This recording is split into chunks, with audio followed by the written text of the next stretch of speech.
Kung sinasabi nilang opposition sila, senyales na naghahanda silang mag-vie para maging minority bloc or minority dito sa Senado.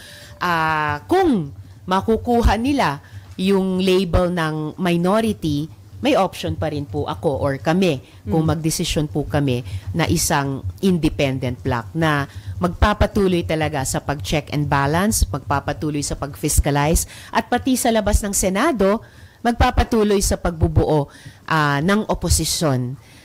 Pareho sa Duterte at kina Presidente. So malabo magsama itong genuine opposition at saka itong Duterte bloc na nag-claim na opposition na rin po sila? Well, wala po akong planong sumali sa isang Duterte bloc. Pwede pong lahat kaming mga colleagues dito sa Senado ay patuloy na makipagtulungan sa mga usapin ng common advocacies.